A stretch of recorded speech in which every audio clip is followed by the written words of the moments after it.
Chemical rockets can get a spacecraft to Mars, but they do it the hard way. They burn through enormous amounts of fuel just to push the rocket forward, and every extra kilogram of fuel has a compounding effect on weight and cost. That is why nuclear propulsion keeps coming back into the conversation. A reactor seems to offer the thing Mars missions need most: more performance without the extra weight. At first glance, the logic is simple. If the engine is more efficient, the trip can be shorter. If the spacecraft has more power, the mission has more options. If the rocket can carry more useful mass, the crew can bring more of what they need. But a Mars mission is not just a propulsion problem. The spacecraft still has to carry a crew through deep space, keep them alive for months, reject heat, manage radiation, preserve food and water, and keep working when Earth is too far away to come to the rescue. So, a nuclear engine can change the mission, but it does not necessarily make things easy. It can improve the efficiency margins, but the rest of the vehicle still has to be designed and trusted to bring the crew back safely. That is where the real question sits. Nuclear thermal propulsion and nuclear electric propulsion are not two versions of the same shortcut. They help in different ways, with different strengths, different trade-offs, and different kinds of missions in mind. One may help push a crewed spacecraft faster toward Mars.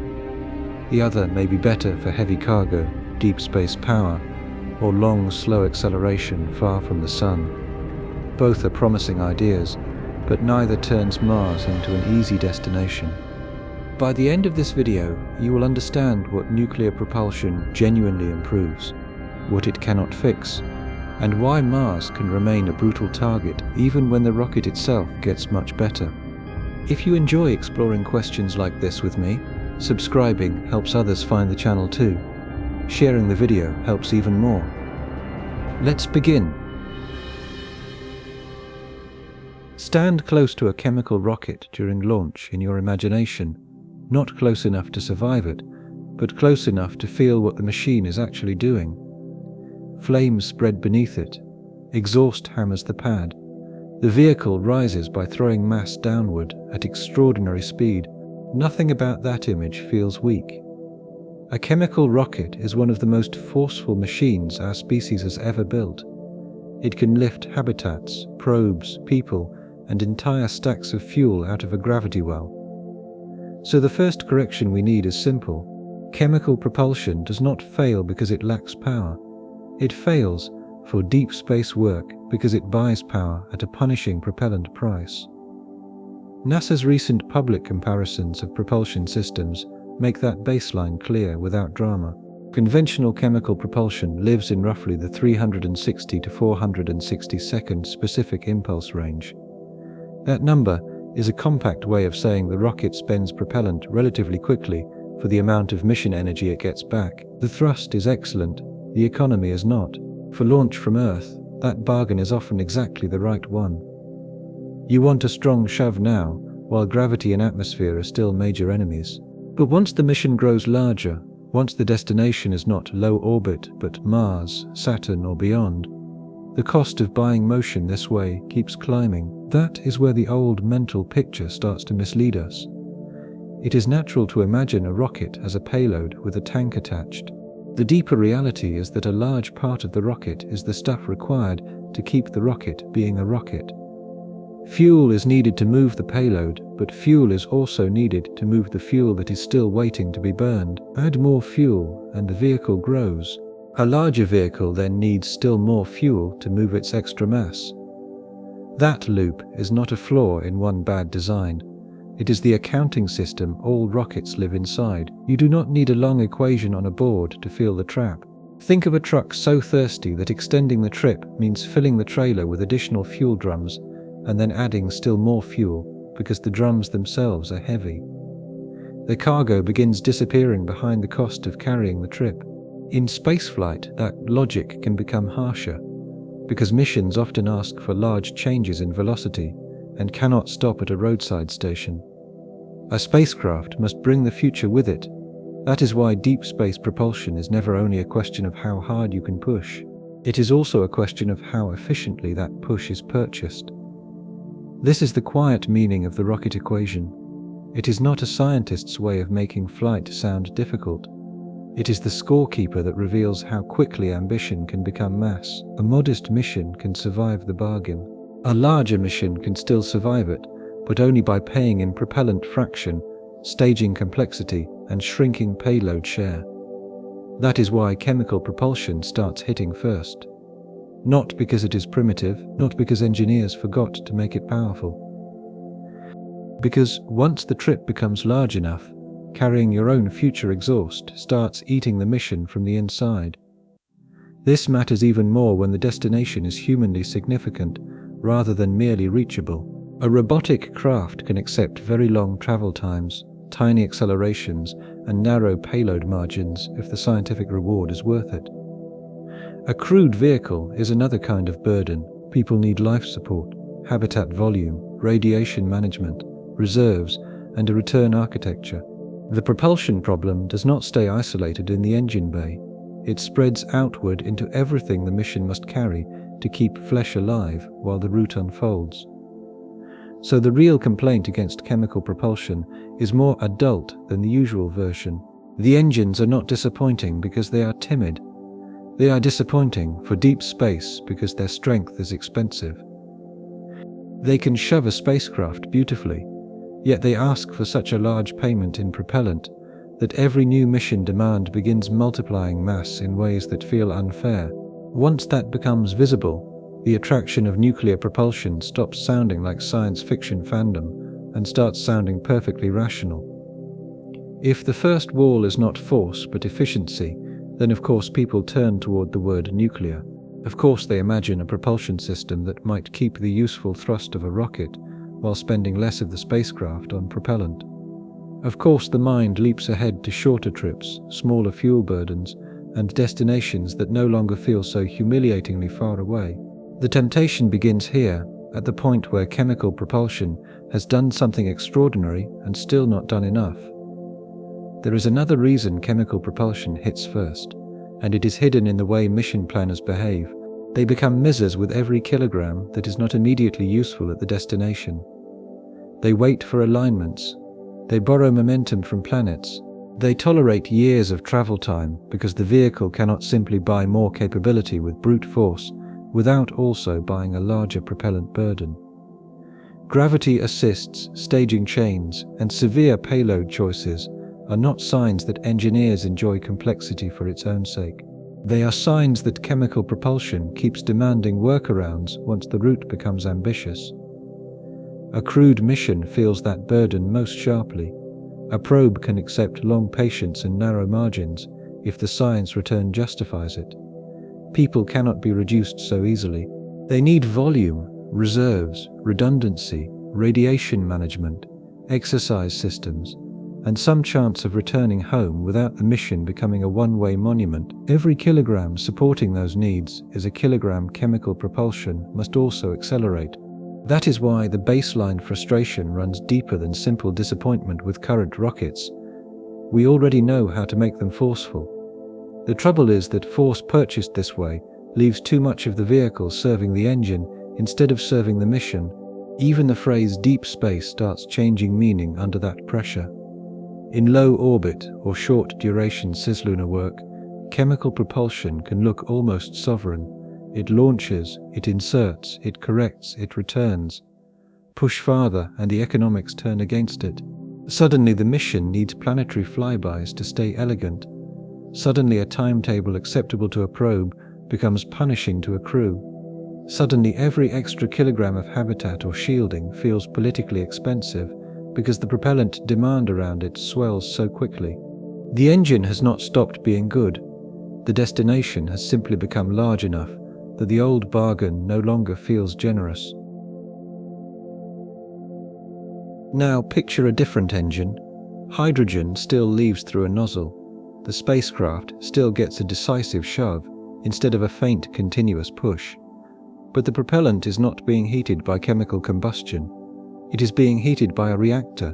That one change is why nuclear thermal propulsion feels so intuitively satisfying. It preserves the shape of rocket logic while replacing the energy source with something that promises a better exchange rate. NASA's public framing of space nuclear propulsion keeps returning to this distinction for a reason. Nuclear thermal propulsion, often shortened to NTP, is the branch that still behaves like a rocket in the ordinary sense. Propellant passes through an intensely hot reactor core, picks up energy, and leaves the nozzle faster than chemical exhaust can manage. The result, in first-generation discussions and in National Academy's framing, is a specific impulse near 900 seconds, compared with the roughly 360 to 460 second range for conventional chemical systems. That is a genuine jump, not an imagined one, not a future myth one. A real improvement in how efficiently the vehicle can turn carried mass into useful mission velocity. This is why NTP dominates so much Mars imagination. It sits in the emotional sweet spot. Chemical propulsion is familiar, but too fuel-hungry. Electric propulsion is intriguing, but often too gentle to satisfy the idea of a crude interplanetary departure. NTP looks like the strong middle answer. It keeps high thrust, preserves the feeling of a serious departure burn, and roughly doubles the efficiency of the classical rocket bargain. For anyone who has ever felt the tyranny of propellant fraction, that sounds less like fantasy than overdue relief. The mechanical idea is also easier to understand than many people expect. A chemical rocket carries fuel and oxidizer, burns them, and throws the hot products away. An NTP engine uses the reactor as a heat source instead. Hydrogen becomes the working fluid. Heat, rather than combustion chemistry, is what loads the exhaust with energy. You can explain the full reactor internals if you want, but the mission consequence is the real point. The propellant leaves faster. The spacecraft can spend its carried mass more wisely. That does not automatically mean it arrives twice as fast anywhere. It means the mission designer has more useful choices about how to spend the gain, and that distinction matters. A better exchange rate is not the same as a blank check. The vehicle can use the improvement to reduce propellant mass, to carry more payload, to seek shorter travel times, or to mix those goals. The number itself does not dictate which outcome wins. That is why the 900-second figure needs to be heard as permission, not as destiny. It opens doors. It does not tell you which room is cheapest to live in. Still, the attraction remains strong, especially for Mars. NASA's 2014 Copernicus-style studies on fast transit human missions to Mars show why. In that family of architectures, NTP is not being asked to rescue a vague dream. It is being asked to support high-thrust departures and arrivals while making shorter transfers plausible. One-way transit times in the rough range of 150 to 220 days appear in those studies depending on launch opportunity and architecture choices. More aggressive concepts push toward around 130 days, and still more aggressive split mission cases examine something near 90 days. Those numbers are dramatic enough to matter, and sober enough to require care. Care is needed because the phrase nuclear rocket can cause a mental error before the details even arrive. People hear a faster number and assume a universal truth. What the studies actually offer is narrower and more honest. They say that with a named architecture, with a particular propellant load, engine set, staging plan, and assembly burden, NTP can pull Mars transit downward in ways chemical baselines struggle to match. That is a serious result. It is not the same as saying the word nuclear automatically converts Mars into a quick trip. But for a moment, before the bills are counted, it is worth letting the attraction breathe. A rocket that still behaves like a rocket. A real efficiency gain. A plausible connection to the most emotionally important crude destination in the solar system. No wonder NTP feels like the obvious next step. It is the branch of nuclear propulsion that lets hope sound mechanical instead of mystical. That is exactly why this part of the story must be respected rather than brushed aside. If the film treated NTP as empty hype from the beginning, the final answer would feel cheap. The stronger answer is that NTP deserves the hope it receives. It is a serious idea, backed by serious work, grounded in real engineering lineage and real mission studies. The trouble starts only when hope forgets the rest of the spacecraft. Another reason NTP feels obvious is that it keeps a kind of authority that crewed mission designers instinctively trust. NASA overview material describes thrust classes in the rough 10 to 100 kilopound-force range for NTP-style systems depending on configuration and clustering. The exact number matters less than the consequence. This is not propulsion that asks a crew to drift away from Earth under a barely perceptible push. It is propulsion that still supports clear departures, major course changes, and serious arrival logic. When human missions are the subject, that matters psychologically and operationally. It also matters because NTP does not demand that the imagination abandon the old picture of interplanetary travel. The spacecraft still lights an engine and goes. The engine simply purchases that act more efficiently. In a field full of ideas that seem to trade human intuition for technical sophistication, NTP feels unusually easy to believe. That is part of why it remains so powerful in public conversation. It sounds like the familiar dream of a Mars ship, only finely upgraded with an energy source that appears worthy of the distance. And yet the number 900 seconds is still easy to misuse. People hear roughly double the specific impulse and silently convert that into roughly double the speed. The studies do not say that. They say the mission receives more room to spend. That room can become shorter transfer, greater payload, or more reserve against the ugly parts of a long route. One of the strongest habits this subject demands is refusing to let a better performance number impersonate a full mission outcome. The entire documentary depends on keeping that distinction alive. Set the engine aside for a moment and look at the ship that has to use it. The route to Mars is shorter in some NTP studies, but the numbers do not descend from heaven as a reward for good taste in propulsion. They are purchased through architecture. That word sounds dry until you feel what it means. More propellant, more tank volume, more launch burden, more assembly in space, more mission mass arranged so the engine's advantage can be spent on speed instead of quietly kept as margin. The Copernicus-styled transit numbers are useful precisely because they are conditional. A one-way trip in roughly 150 to 220 days says something real about what NTP can help make plausible. A still faster case, nearer 130 days or even around 90 in aggressive studies, says something else at the same time. The engine may be better, but the mission appetite can grow with it. You can spend the efficiency gain on a more demanding trajectory. Once you do that, the spacecraft starts asking for more of everything around the engine. Think of a better car on a longer road. If you use the improved fuel economy simply to save fuel, that is one outcome. If you use it to drive farther or arrive sooner, the budget changes. Space is harsher than a highway because every extra demand compounds through mass. A faster interplanetary trip is not just an emotional preference, it is a real mission choice, and mission choices pull structure, propellant, and support systems into new shapes. An efficient engine can still be asked to do an expensive job. Hydrogen makes that even clearer. It is attractive in the reactor because its low molecular weight lets it leave the nozzle fast and hot, which is exactly why NTP discussions keep returning to it. But the same propellant becomes awkward in storage. Low density means large tank volume. Long mission timing means insulation and boil-off control are not optional housekeeping. The elegant number in the performance table therefore arrives attached to a broad, careful, cryogenic home. This is where the idea of free improvement really breaks down.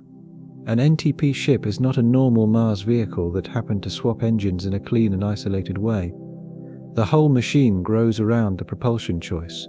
Tanks take shape around hydrogen's habits. Structure follows those tanks. Mission operations start caring about storage time, transfer, cooling, and restart reliability after long dormancy. The gain is still real. The spacecraft simply refuses to let the gain stay abstract. That is why better exhaust does not erase the mass story. It changes the terms of the story. The payload can improve, or the trip can shorten, or the propellant burden can relax relative to a chemical baseline. But if the mission starts insisting on more ambitious performance, the spacecraft can quickly spend the gift. The old trap returns by a different route. Not because NTP failed, but because missions are greedy. They are always ready to consume any new freedom the engine gives them. You can feel the logic in a simpler picture. Imagine getting a better exchange rate before a long trip abroad. One person pockets the savings, another upgrades the flight, hotel, and itinerary, and returns home with a more impressive journey but not much money left. NTP can offer that kind of improved exchange rate. The mission designer then decides whether the advantage becomes savings, extra reach, or a faster and heavier trip. The numbers people repeat online often describe the upgraded itinerary, not the underlying exchange rate itself. That matters because a large part of the public dream around nuclear propulsion is secretly a dream about the whole mission becoming simpler. But simplicity is not what improved propulsion always buys. Sometimes it buys a more ambitious mission that remains difficult in new ways. The tanks may still dominate the shape of the stage, cryogenic handling may still govern the timetable, and the launch burden may grow because the designers spend the gain on speed instead of on restraint. Better exhaust can still live inside a spacecraft that feels larger and more operationally demanding than people expected. This is not a criticism of NTP. It is the beginning of honesty. The engine improved, the mission immediately started spending the improvement. That is what real mission architecture does. And once you accept that, another correction comes into view. Nuclear propulsion does not only change the propellant story, it also asks the spacecraft to carry a power source that chemical systems never had to bring along in quite the same way. The spending can become invisible if you only repeat the most exciting transit case. One study may assume more propellant launched to orbit. Another may imply a larger assembled stack. Another may lean on a particular staging pattern or cargo split. Another may quietly hand you a cryogenic storage challenge that remains severe even before the crew boards the vehicle. This is why a fast Mars number should never float alone in the mind. It belongs to an architecture the way a receipt belongs to a purchase. Separate them and the promise looks much cleaner than the engineering really is. That hidden receipt also explains why improved propulsion does not always make missions simpler. Sometimes it makes them more ambitious. Designers who see a real efficiency gain may choose a faster transfer, accept more launches, or tolerate more assembly work because the payoff now looks worth the trouble. The paradox is important. A better engine can make a mission more plausible while leaving it less simple. That is not failure. It is what happens when real programs try to turn performance into humanly valuable outcomes. Hydrogen storage deepens that paradox. The propellant NTP likes most is precisely the propellant that wants generous volume and careful handling. Low density means larger tankage. Long mission timing means insulation and boil-off are never just side notes. The architecture must decide how much complexity it will carry simply to keep the elegant propellant behaving. That makes NTP a perfect almost solution. The engine removes one brutal inefficiency and immediately exposes 2 or 3 other burdens that were waiting behind it. Picture the engine bay of a nuclear thermal ship and refuse for a minute to look at the nozzle. Look instead at what sits ahead of it: a reactor core, control systems, structural support, feed lines, tank interfaces, hardware that has to survive launch, dormancy, restart, and the ugliest temperatures in the mission. The reactor does not remain a brilliant fact on a slide. It becomes cargo the spacecraft must trust with its life. That changes the emotional shape of the vehicle more than the headline number does. People often imagine nuclear propulsion as a normal spacecraft with a better engine attached to the rear, but the power source is now part of the ship in a deeper way. A chemical stage carries demanding machinery, of course. An NTP stage carries a compact power plant whose behavior affects layout, shielding strategy, startup logic, failure planning, and what kinds of structures can safely sit nearby. In plain language, the spacecraft is bringing its furnace with it. That furnace has to survive launch, coast quietly for long stretches, and then wake into clean, predictable behavior when the mission finally asks for a decisive burn. The hardware around it is not decorative. Structure, control, plumbing, and vehicle layout all have to cooperate with the fact that the most powerful object on board is also one of the hardest to qualify for human trust. History matters here because it keeps the conversation serious. NASA's public material on Rover and Nerva makes clear that nuclear thermal propulsion is not speculative fog. Ground-tested engines existed. Real reactor-driven hardware was built and run. That matters because it prevents the story from drifting into the lazy claim that the whole idea is fantasy. But the same history also keeps the next correction honest. A ground-tested engine is not the same thing as a flown, crew-trusted interplanetary stage whose entire life cycle has to work as one system. Once the reactor rides with the mission, materials stop being a side note and become part of the plot. The fuel elements in an NTP design face extreme temperature. Hot hydrogen flows through the system. Thermal stress arrives during the moments when the mission most needs stability rather than drama. Long storage before use can matter in some architectures. Restart after coast can matter too. The engine is impressive because it concentrates so much power inside one machine. It is difficult for the same reason. The hard question is not whether a reactor can get hot. The hard question is whether it can survive as mission hardware after launch, long quiet flight, and a later restart the crew must trust. That is a different burden from proving a strong test stand result. The reactor has to survive as hardware, not only as principle. This is where public conversation often becomes too forgiving. It is tempting to say that the remaining obstacles are mostly political or bureaucratic, as if the technology were already quietly solved and merely waiting for courage. The engineering picture is harsher than that. Qualification is part of the propulsion problem. Regulatory handling is part of the propulsion problem. System integration is part of the propulsion problem. If a nuclear stage cannot be trusted as a mission component, then its performance numbers remain trapped on paper. NASA's materials summaries help translate that burden into plain language.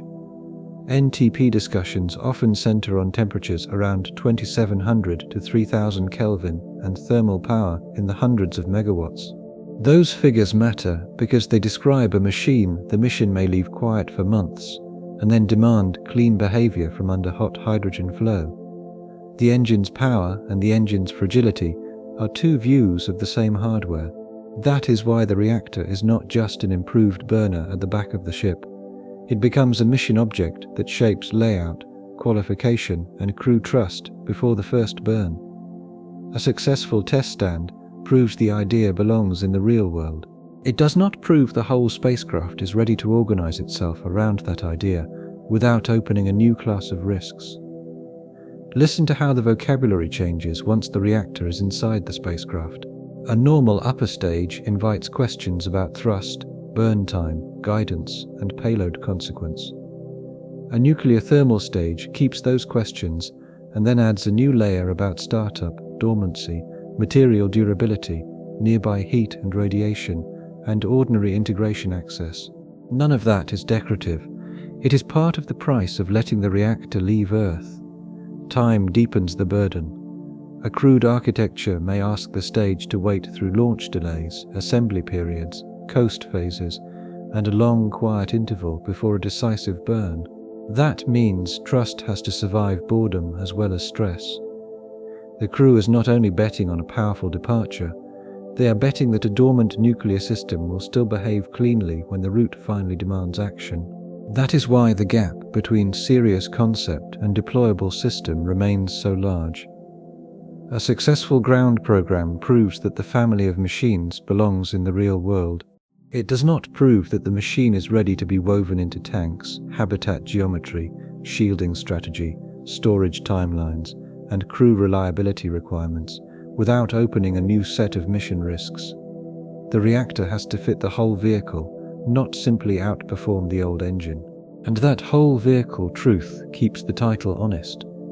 Nuclear propulsion can improve the engine in a very real way. It can still ask the spacecraft to become stranger, more integrated, and harder to trust than the public dream often admits. The reactor rides with the ship, and once it does, the ship can no longer pretend the engine solved the mission alone. Picture the crew habitat and the reactor on the same vehicle. However elegant the propulsion math becomes, those two facts now have to coexist. Shielding is what stops the story from turning childish at this point. It reminds us that a faster route does not erase the presence of a reactor, and a powerful reactor does not erase the fragility of people. The good news is that shielding in a serious space architecture is not a cartoon brick of lead wrapped around everything. Designers think in geometry, distance, direction, and selective placement of mass. If the reactor is farther from the habitat, that helps. If tanks or other structures sit in useful positions between them, that helps. If burn timing and vehicle orientation reduce exposure in critical phases, that helps. Spacecraft design can be clever here, but clever is not the same as free. Distance between reactor and habitat changes structural design. Protective mass has to be launched and accelerated like everything else. Layout decisions that help one dose pathway can make tank placement or support system routing worse somewhere else. Shielding is therefore not a single item on a parts list. It spreads through the whole vehicle once people are expected to ride aboard. This is why short transit arguments have to be heard with care. A faster Mars trip matters because time in deep space matters. Radiation from the broader environment accumulates with time. Microgravity changes the body with time. Sleep, mood, maintenance burden, and the reliability of life support all care about time. If NTP helps reduce travel duration, that is a real human benefit, but the reactor does not disappear because the calendar improves. Crew dose limits remain real. Sensitive electronics remain real. Instruments and support systems that dislike harsh local environments remain real. A ship carrying nuclear propulsion still has to decide what sits near the reactor, what sits far from it, and what mass can reasonably serve double duty as both mission hardware and partial protection. The faster route changes the balance of burdens. It does not end the need to manage them. It helps to break shielding into its real jobs.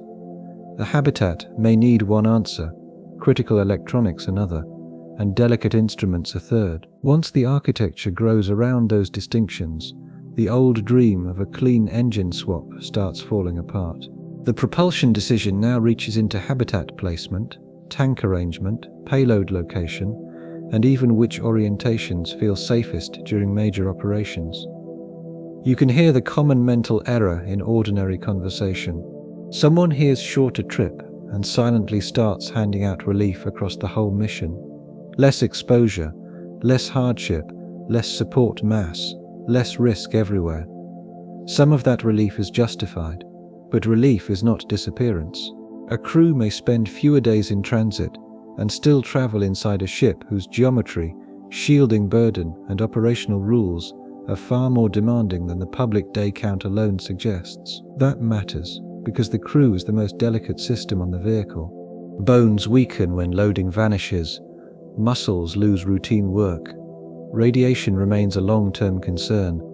Mood and cognition live inside ordinary fatigue, confinement, and sleep disruption.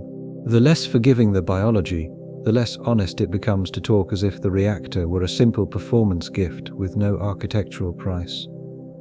There is a domestic side to that truth that mission art rarely shows. Someone has to sleep in this ship. Someone has to eat in it, repair it, tolerate its noises, and trust that the geometry protecting the habitat is doing its job while the route unfolds in slow motion outside. Shielding is not only a mass calculation, it is part of whether the vehicle can remain a livable place while carrying a powerful machine through deep space. NASA's NIES Key Review gives the cleanest engineering version of that warning. Crew dose limits drive shield design and shield mass. That sentence sounds administrative until you hear what it means. Protection is not a blanket you wrap around the vehicle after the exciting work is done. Protection sets geometry. It affects how far the habitat sits from the reactor, what can serve as useful intervening mass, and how much structure must be spent preserving a survivable line between people and power source. The phrase shadow shield is useful because it reveals how selective the answer often has to be. A spacecraft cannot casually cover itself in thick shielding everywhere and call the problem solved. The mass bill would be too punishing.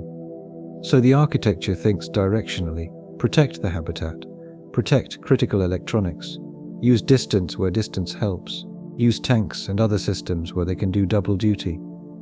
Cleverness matters here, but cleverness is still weight, layout, and compromise. Shielding also protects the documentary from a shallow kind of optimism. If the ship places a powerful energy source on board, then the ship has to become a good place for flesh, electronics, and instruments to survive that decision. That means protection belongs to the architecture from the beginning. It is not a boring tax added after the exciting propulsion work is done. It is part of the exciting propulsion work. There is a larger consequence hidden here. Once distance, shielding, and crew placement all matter at once, the mission begins arranging itself around vulnerability rather than around engine beauty. Habitat placement matters. Tank placement matters. Separation distance matters. Even the emotional meaning of a faster route changes, because what the route really buys is not freedom from burden, but a slightly more favorable balance between several burdens that all remain stubbornly present. That is why shielding deserves to stay in the center of the story. The reactor helps. The reactor also asks for protection strategy. Faster transit helps. Faster transit also leaves the crew on a vehicle that must still be designed around radiation, geometry, and human limits. Nuclear propulsion becomes adult precisely where the popular imagination wants it to become magical. And once that adulthood is accepted, Mars comes into focus the right way. It is the place where a propulsion gain matters enough to tempt us, and the place where the whole architecture still refuses to let the engine be the only answer. Mars is where the promise sounds strongest, and that is exactly why Mars belongs here. If we jumped straight from Earth to Neptune or to the nearest star, the answer would feel rigged. Mars is the serious test. It is close enough that people can imagine going, far enough that propulsion still hurts, and important enough that a few months gained or lost can change the tone of the whole mission. The public excitement is grounded in real numbers. NASA's 2014 fast transit studies and related architecture work put one-way NTP Mars cases in the broad range of roughly 150 to 220 days depending on assumptions. Some aggressive cases push toward about 130 days. A few split mission cases looked near 90 days. Those are not decorative figures. They matter because every month removed from a human interplanetary trip touches radiation exposure, consumables, maintenance burden, crew psychology, and how long the body has to live in microgravity before arrival. But every one of those figures belongs to an architecture. That sentence matters more than any single day count. A 150-day transfer is not a free gift that falls out of the word nuclear. It is the result of a particular design deciding how much propellant to carry, how much mass to launch, how much staging or assembly to tolerate, and how boldly to spend the engine's advantage on transit time rather than on margin or payload. The engine opens possibilities. The architecture decides what gets purchased. That is why Mars helps the argument instead of weakening it. NTP really can make the route less punishing. Fewer days in transit can mean fewer days of bone loss, fewer days of muscle unloading, fewer days of radiation accumulation, and fewer days of life support quietly burning through supplies, while the destination still looks small in the window. A shorter trip is not a vanity metric. For people, it is a biological mercy. Even so, the mercy does not turn Mars into an easy place to go. The crew does not travel as a nozzle and a stopwatch. It travels as a habitat, a food and water system, a sanitation problem, a radiation management problem, a maintenance problem, a psychology problem, and eventually a surface and return problem. The departure leg may improve while the rest of the campaign remains one of the hardest projects a civilization could attempt. That is why the word enough has to stay human. If the question were only whether nuclear propulsion improves Mars transfer compared with chemical baselines, the answer would be yes in a meaningful way. If the question is whether the upgrade makes Mars feel routine or even comfortable, the answer changes immediately. Mars remains an expedition that strains propulsion, shielding, health, operations and patience all at once. The body keeps that correction honest.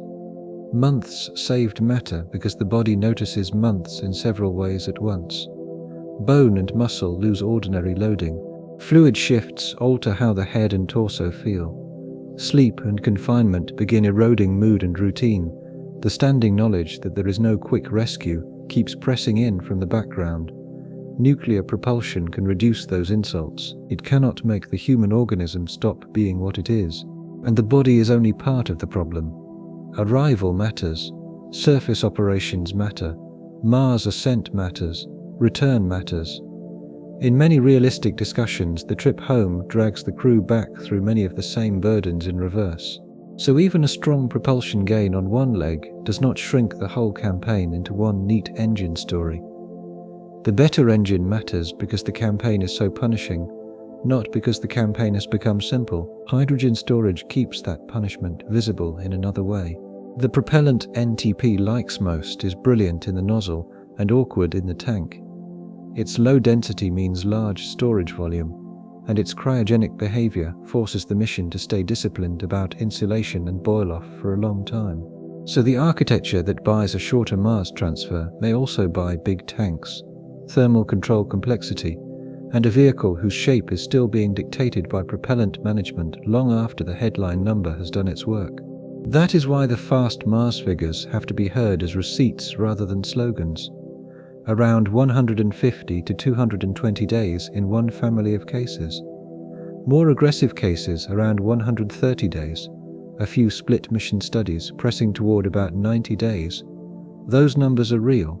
They are also purchases made with architecture, staging, propellant and mission boldness. Separate the day count from the vehicle that paid for it, and the promise sounds cleaner than the engineering really is.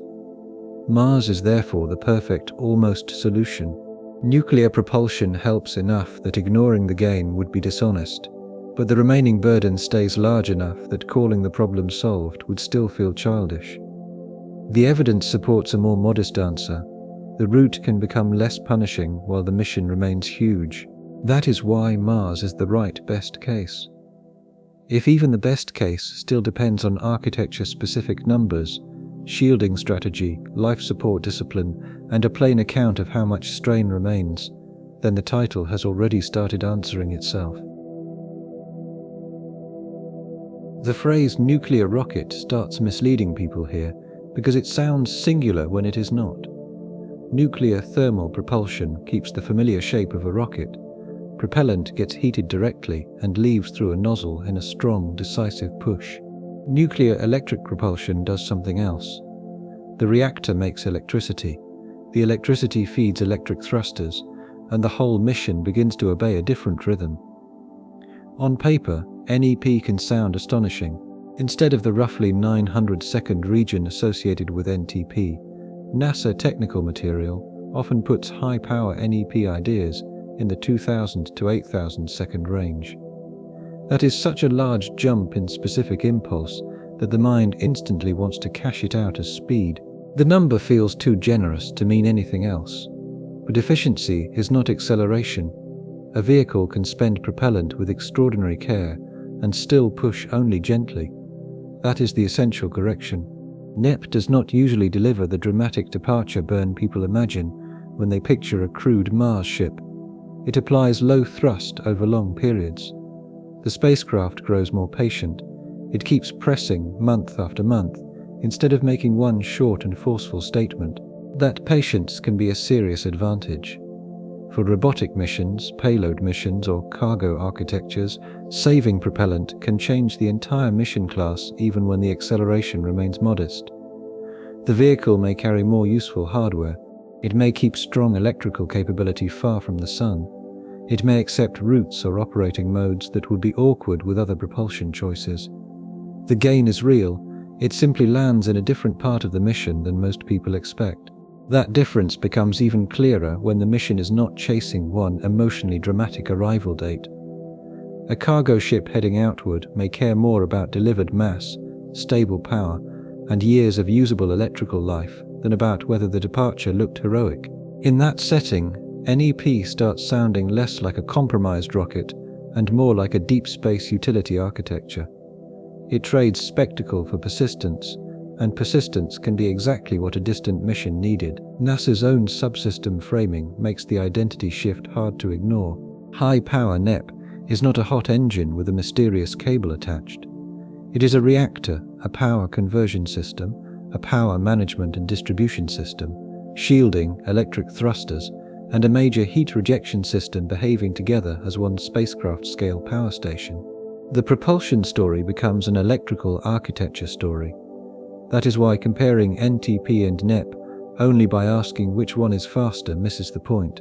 NTP says, keep high thrust, improve the exchange rate, and make decisive transfers more plausible. NEP says, accept low thrust, gain remarkable propellant economy, and let sustained electrical capability reshape what the mission can carry and do. The same word nuclear sits above both, but the resulting vehicles do not feel like siblings so much as distant cousins. A simple picture helps. NEP keeps the image of a rocket and upgrades the furnace. NEP turns the spacecraft into a moving power plant that also happens to propel itself. One still feels like a departure engine, the other feels like a long-duration utility system living in deep space.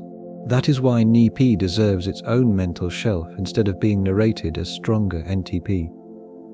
This difference matters most when people quietly switch from robotic imagination to human imagination without announcing the switch.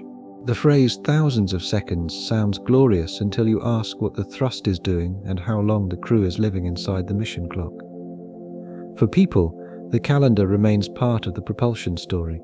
A propulsion system that delights an engineer can still leave a crew facing a route that feels patient to the point of hardship. That does not make any EP weak, it makes it hard to translate emotionally. Any EP may be superb for cargo, it may be superb for science, it may be one of the strongest ways to keep abundant power alive far from the sun. Yet those same strengths do not automatically produce the short, sharp, humanly satisfying crossings people often imagine when they hear the word nuclear. The farther from the sun you go, the more this distinction matters. Solar electric propulsion has its own virtues, but sunlight thins with distance. A reactor can keep supplying power where solar arrays begin losing their generosity. That matters for communication, operations, instruments, and mission flexibility. It can matter a great deal. The spacecraft grows more capable without becoming dramatically fast. That far sun advantage deserves to be heard in plain mission terms. A reactor-backed electric ship does not only change propulsion, it changes what the spacecraft can keep alive when sunlight is too weak to feel generous. Instruments can run with more confidence. Communication systems can work from a position of strength instead of austerity. Route choices that would feel punishing under tighter power margins can become ordinary parts of the plan. None of that looks like a cinematic sprint, but it can change the practical identity of the mission. That single sentence may be the cleanest way to hear NEP. More capable does not necessarily mean emotionally rapid. Once that is understood, the next burden comes into view. A spacecraft that becomes a power station in space also becomes a machine that must carry and reject enormous amounts of heat. There is another reason NEP changes the bargain so deeply. It moves the victory condition away from one dramatic burn and toward long-duration systems discipline. The mission is no longer asking only whether the engine can deliver a brilliant moment. It is asking whether reactor, converters, power management, thrusters, and thermal hardware can keep behaving month after month while the route slowly accumulates progress. A propulsion system can be spectacular on paper and still feel emotionally severe if its excellence mostly appears as patience. For cargo missions, that patience can be a feature rather than a flaw. A ship that is not carrying fragile biology can let the route stretch while it saves propellant, preserves strong onboard power, and arrives with more useful mass. That is one reason NEP keeps reappearing in serious studies. It opens a lane where the mission becomes more capable without pretending that capability and speed are the same thing. Think about an ordinary machine on Earth after it runs hard. A car engine dumps heat into moving air. An industrial plant can use coolant loops, atmosphere, water, and an entire environment willing to help. Deep space is not willing to help. Vacuum does not carry heat away for free. A powerful spacecraft has to radiate unwanted energy into the dark, and radiating energy takes area. That single fact reshapes the ship. NASA's 2025 Work on Thermal Systems Engineering for High-Powered NEP says the primary heat rejection subsystem can become the largest and most massive technology element on the vehicle. Radiative area can exceed 2,500 square meters. The radiator system can amount to roughly 40 to 60% of total dry mass in the study context. Those are not supporting details. They are a different picture of the spacecraft. The glamorous version of a nuclear vehicle usually concentrates all emotional weight on the reactor or the thruster. The harder image is a machine whose most dominant structures may be cooling hardware, because the ship is not only trying to move, it is also trying not to trap its own power in the wrong places. That makes the thermal system part of the spacecraft's identity, not a quiet pipework problem hidden behind the interesting hardware. The phrase waste heat can sound smaller than the reality. The heat is not accidental. It is the unavoidable shadow of using great power. Every watt not becoming useful propulsion or useful onboard service still has to leave the system somehow. In the deep dark between planets, that means glowing it away through large surfaces that the mission must launch, deploy, protect, and trust. This is one of the most valuable anti-hype anchors in the whole documentary because it forces the abstraction back into shape. A reactor may promise freedom from some propellant burdens. It can also demand a thermal control burden so large that the spacecraft has to be designed around it. The mission escapes one kind of arithmetic and immediately enters another. An ordinary analogy makes the point easier to hear.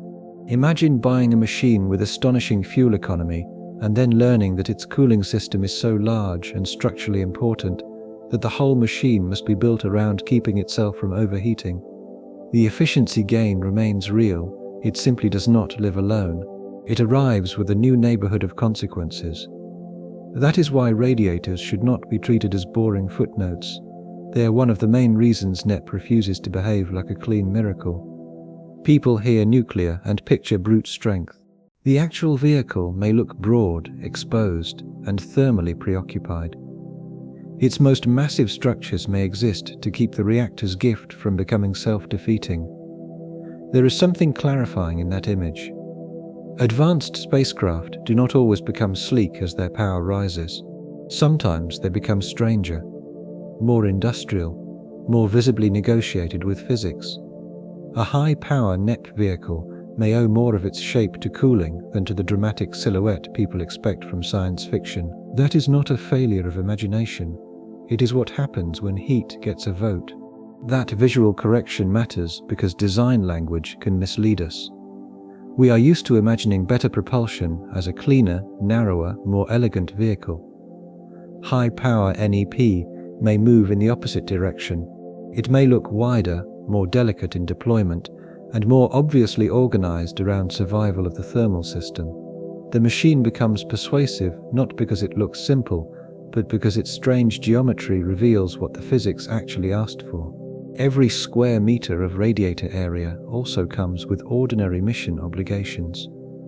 The hardware has to survive launch folded up, deploy cleanly, stay within thermal limits, and remain structurally useful for the full mission rather than only during a good week early in flight.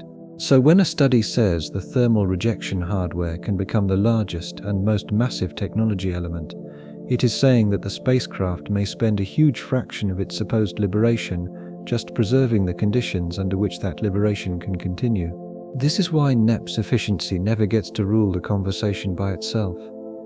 A vehicle may save propellant and still spend the gain through power conversion hardware, shielding, deployment complexity, and heat rejection. Propellant mass can fall while dry mass and thermal complexity rise. That does not make NEP false. It makes NEP a whole vehicle bargain. The important point is not that the bargain becomes disappointing, it becomes visible. Once heat rejection, deployment risk, and dry mass growth are counted honestly, the spacecraft stops looking like a miracle and starts looking like a negotiated machine. That is good news for understanding. It means the architecture can be judged by what it truly offers, rather than by the emotional force of the word nuclear alone. The radiator numbers are what keep that bargain from becoming abstract. More than 2,500 square meters in the study context. 40 to 60% of dry mass. Those figures tell us the vehicle may devote an astonishing share of itself to not overheating. The glamour of the reactor and the thruster is still there, but the ship can end up spending its miracle on cooling infrastructure. That is not a disappointing footnote. It is one of the main truths of the architecture. Radiators also bring ordinary mission risk with them. They have to survive launch compacted, deploy correctly, remain structurally useful, and keep rejecting heat over long operating periods. So waste heat does not merely add hardware. It tells the spacecraft what sort of body it has to become. Once you picture the vehicle that way, the thermal story stops sounding secondary. The radiator field is not scenery around the reactor. It is part of the price of turning reactor power into usable mission endurance. If those surfaces are too heavy, too fragile, or too awkward to integrate, the propulsion gain starts dissolving back into the rest of the spacecraft. Heat is not a side problem here. It is one of the places where the whole bargain is either preserved or lost. And once heat becomes structure, the next correction follows naturally. A vehicle built around patient thrust and giant thermal systems is also a vehicle built around time. The mission may move gracefully through the physics, it still has to live on the clock. Picture the kind of interplanetary mission most people carry in their heads. Engines flare, the spacecraft makes a decisive move. The rest of the route feels like a long consequence of that one dramatic act. NEP does not naturally live in that picture. It pushes more gently and keeps pushing. Its strength is not a thunderclap. Its strength is sustained behavior. NASA's own contrasts make the difference plain. Nuclear thermal propulsion is a high-power, high-temperature system whose decisive operating life may be measured in hours. Nuclear electric propulsion may ask its reactor, power conversion hardware, thrusters, and heat rejection systems to behave well over years. The mission is less about one heroic burn, and more about whether the machine stays coherent for a very long time. That changes what time means. A low-thrust trajectory can be strategically elegant, fuel-efficient, and deeply useful while still feeling severe on the human clock. You can improve propulsion economics and still leave the calendar moving slowly enough that exposure, maintenance, psychology, and ordinary body wear remain central parts of the mission. NASA's 2020 Opposition-class NEP chemical study is useful because it refuses to flatter the fantasy. Even in a mixed architecture trying hard to manage mission time, the design still accepts megawatt-class power, substantial complexity, and radiator constraints around 2,500 square meters. Other overview material frames some crude NEP chemical Mars concepts in roughly 700 to 900 day total mission territory. Those numbers do not condemn NEP. They tell us what sort of problem NEP is really solving. The gain may express itself as payload strategy, sustained power, route flexibility, or stronger deep space capability far from the Sun. What it does not automatically become is immediate human relief. A crew can still experience the mission as a long-duration exposure even when the propulsion system is performing exactly as intended. This is where reliability becomes enormous. A patient spacecraft has to be trusted patiently. Years of operation ask more from the reactor, the power conversion system, the thrusters, the power management network, and the radiator system than a short NTP burn ever could. The gain is purchased partly with trust in duration. If any critical link ages badly, the whole architecture starts losing the advantage it was built to deliver. Low thrust should therefore not be narrated as weakness. It is a choice about where the mission spends its courage. NTP spends courage in high temperatures, restart reliability, and short windows of intense performance. NEP spends courage in longevity, thermal management, subsystem integration, and staying healthy on the clock. Both are difficult. They are difficult in different ways. For robotic missions, that bargain may be beautiful. A probe does not lose muscle loading. It does not lie awake thinking about radiation dose. It does not need private space, sleep discipline, and a return home before a human lifespan starts feeling short. For people, time remains one of the harshest propellant costs in the whole story. A gentle push that lasts beautifully for years can still be a hard sell for human travel. That is why the quiet follow-up question matters so much when someone says, nuclear propulsion will take us to Mars quickly. Which nuclear propulsion? High thrust with better efficiency, or remarkable efficiency with low thrust and a stubborn calendar? The answer changes the emotional meaning of the route before the first exact number is even spoken. That question also explains why NEP can sound contradictory in public conversation. The numbers look advanced, the reactor sounds powerful, and the mission artwork often feels futuristic. Yet the lived meaning of the route may still be one of endurance rather than speed. The contradiction disappears once you remember that the architecture is buying efficiency and capability first. Any gain in humanly satisfying travel time is secondary and conditional, not the core product of the system. For a crew, that matters emotionally as much as technically. People can tolerate a hard route more easily when the mission is visibly paying them back with shorter exposure, simpler operations, or a clearer sense of arrival. NEP often pays in a different currency. It pays with propellant economy, sustained power, and vehicle capability that may be magnificent on paper while still leaving the human calendar feeling stubborn. That mismatch is not a flaw in the concept. It is a clue about what kind of missions the concept naturally serves best. Low thrust also changes mission life in a practical way. Instead of a journey defined by a few great events, you get a mission whose success depends on sustained good behavior. The spacecraft has to keep making power, keep managing heat, keep routing electricity, keep protecting delicate hardware, and keep accumulating progress slowly enough that patience becomes part of the engineering. Propulsion turns into long-duration systems discipline. That rhythm is much easier to love for probes than for crews.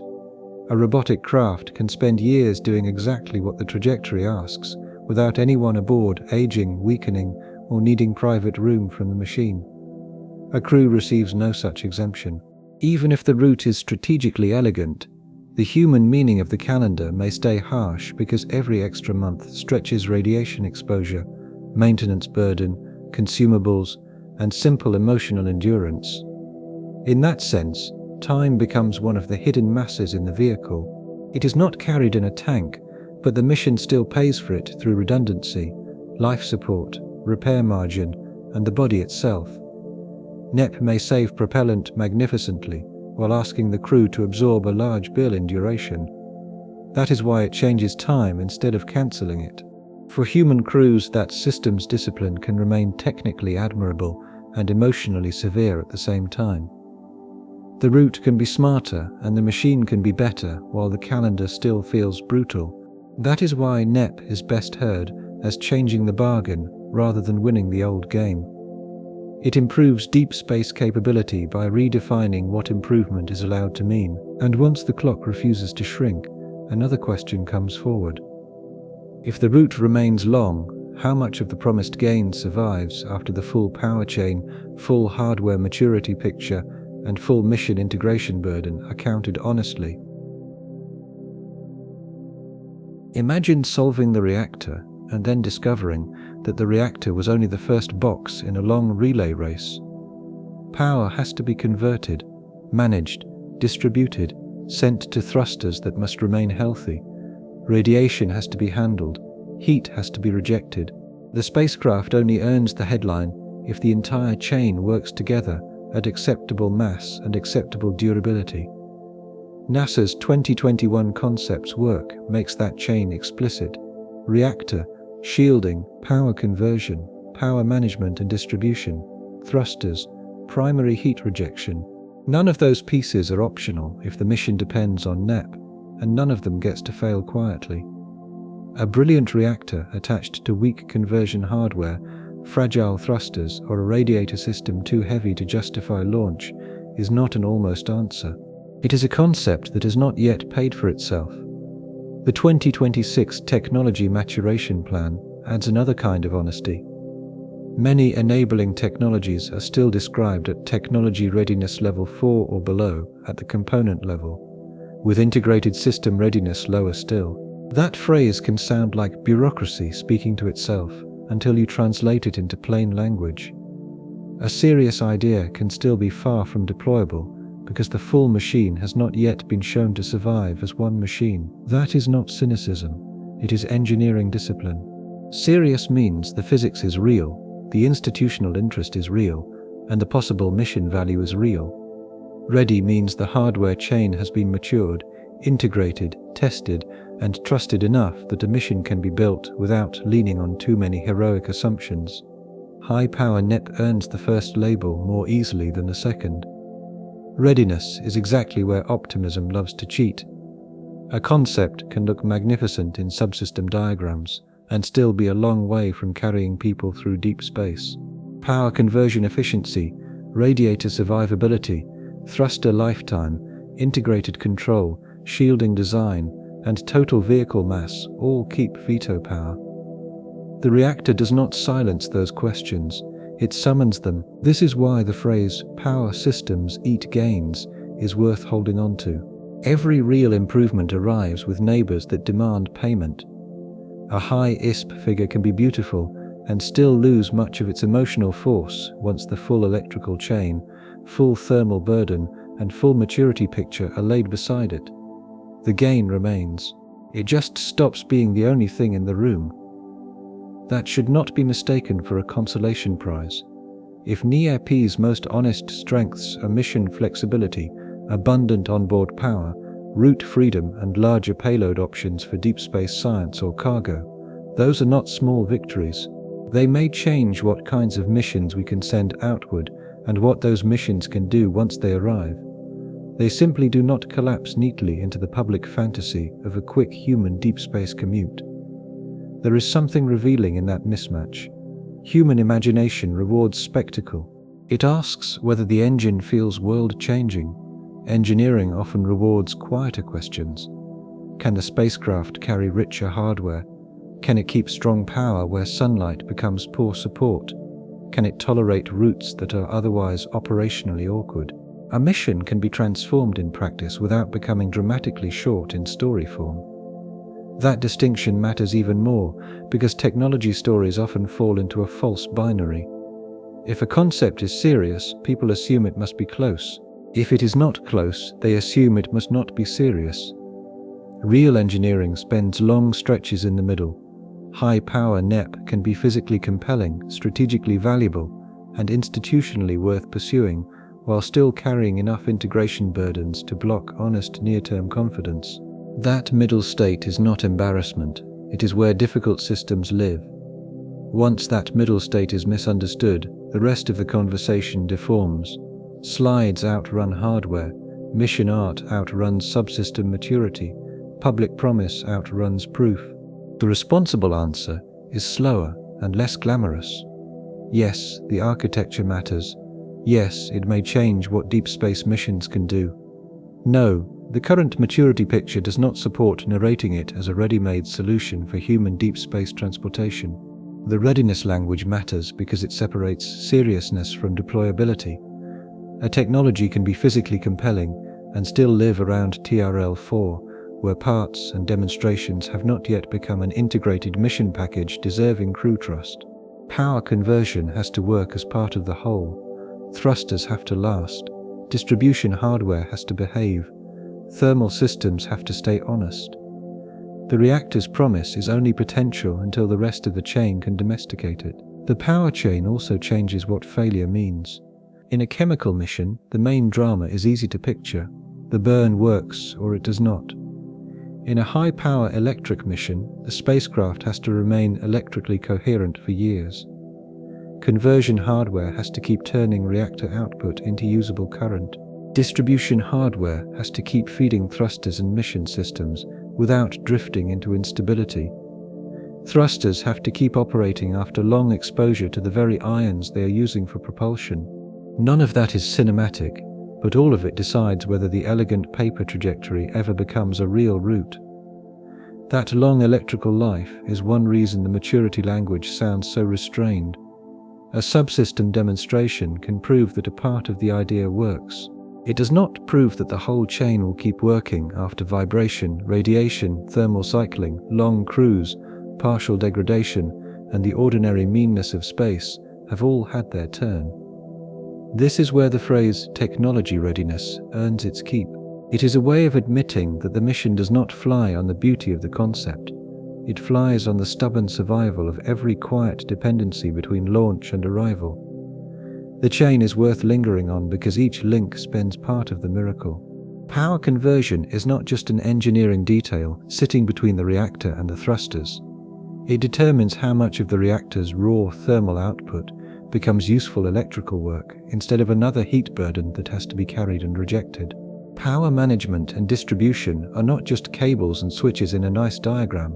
They become a promise that energy will reach the engines, guidance systems, and mission hardware reliably over years in a vehicle that is already trying to stay light enough to justify launch. The thrusters are not decorative endpoints.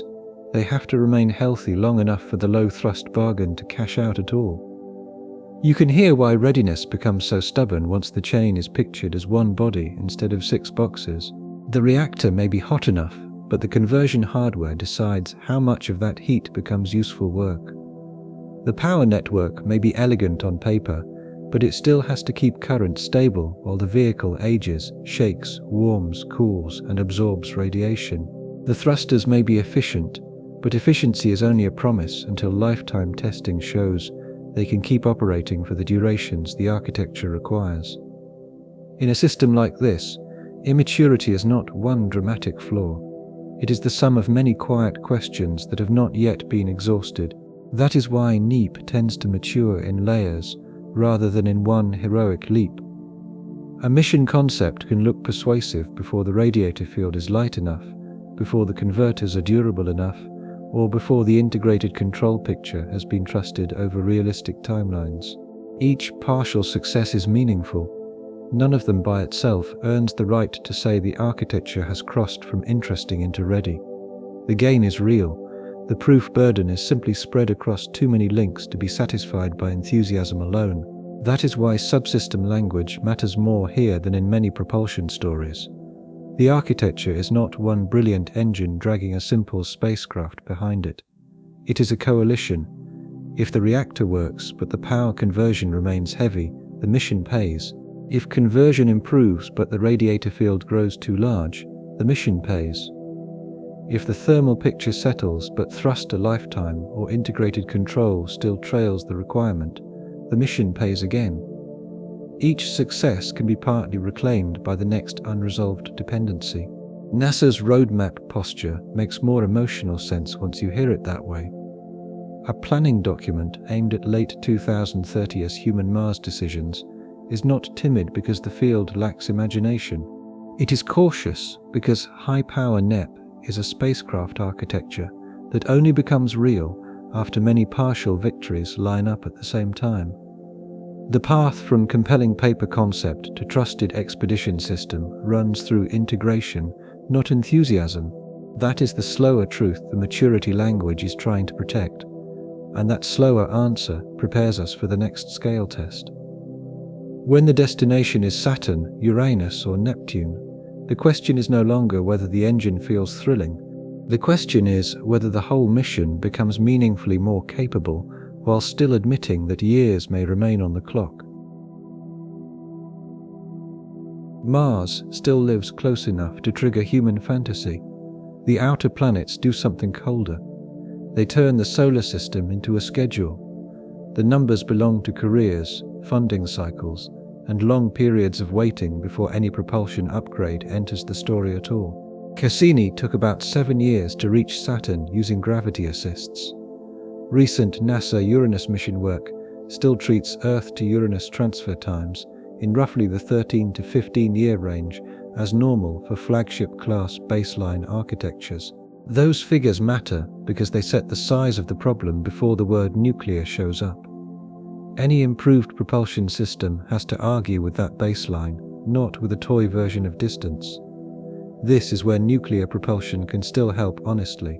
NASA's 2023 Deep Space Science Mission framing suggests that NTP concepts to destinations like Jupiter or Uranus can deliver roughly 2.4 to 3.6 times the payload of chemical baselines, depending on what is being held fixed. That is a large improvement.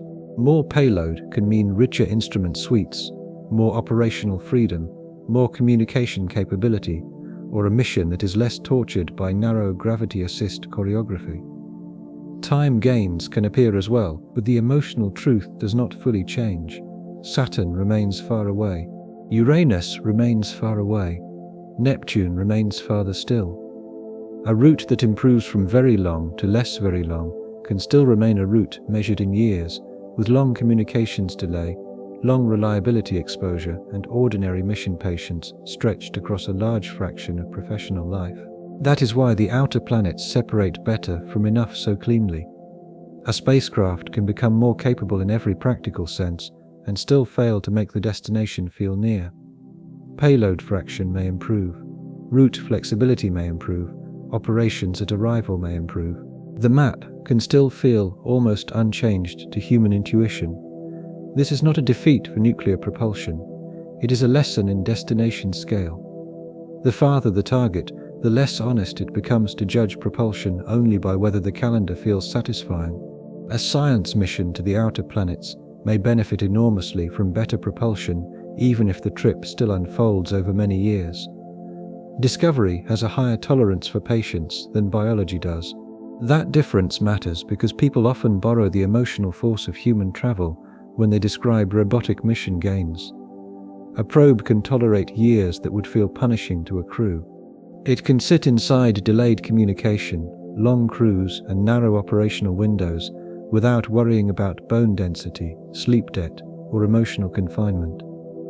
Human missions carry a stricter test because people are not instruments.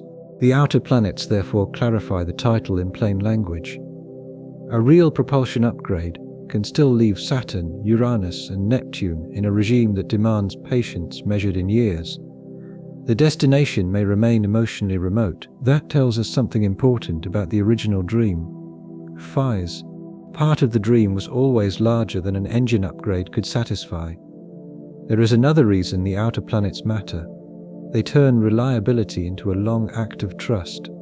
A mission launched to those distances carries its own mistakes forward for years. It cannot assume quick rescue or easy repair. Every design choice becomes a commitment that has to survive silence, delay, and distance. Better propulsion can soften that burden. It does not change the fact that the burden exists. The mission examples make that burden feel concrete. Cassini's 7-year route to Saturn already occupies a serious slice of a career.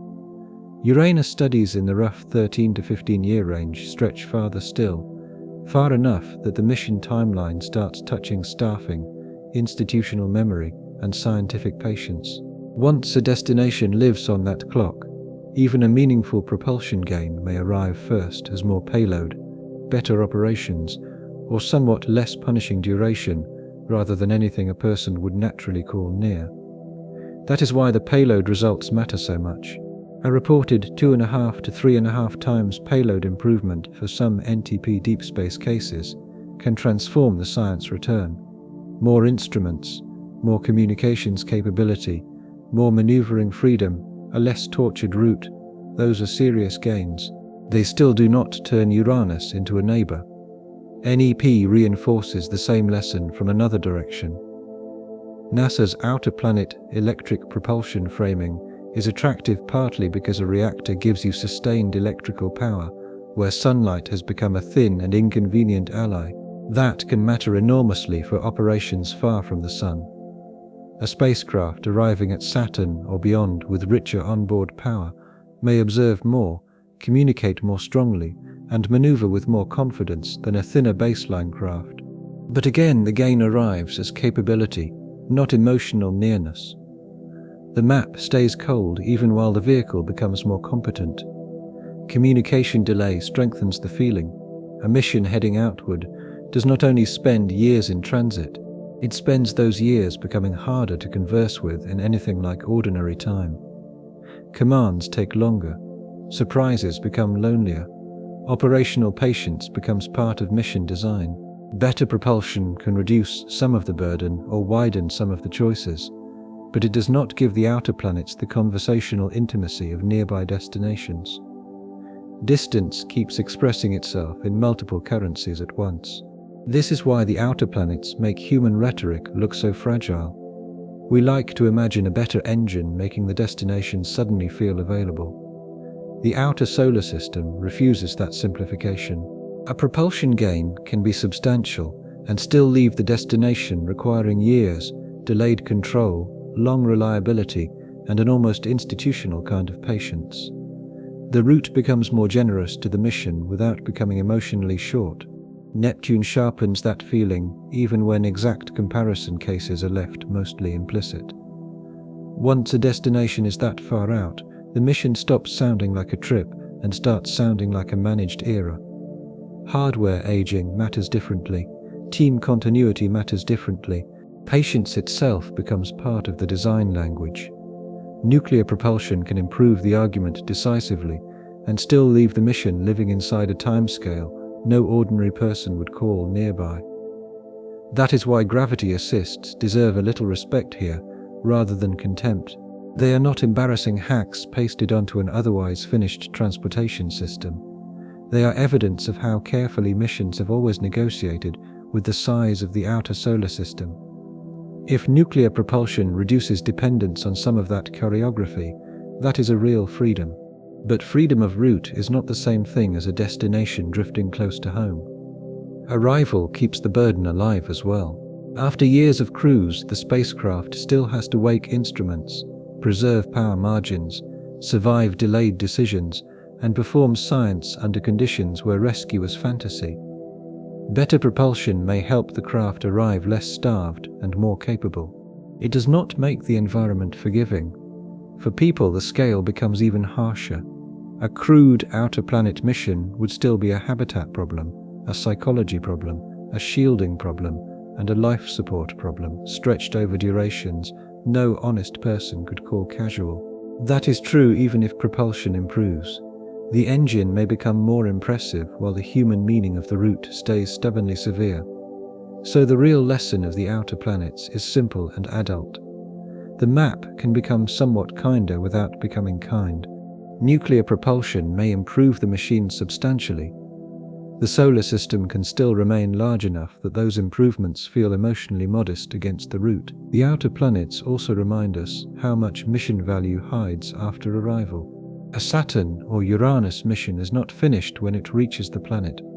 It has to enter the science phase with enough power, enough instrument capability, enough maneuver margin, and enough communication strength to justify the years already spent getting there.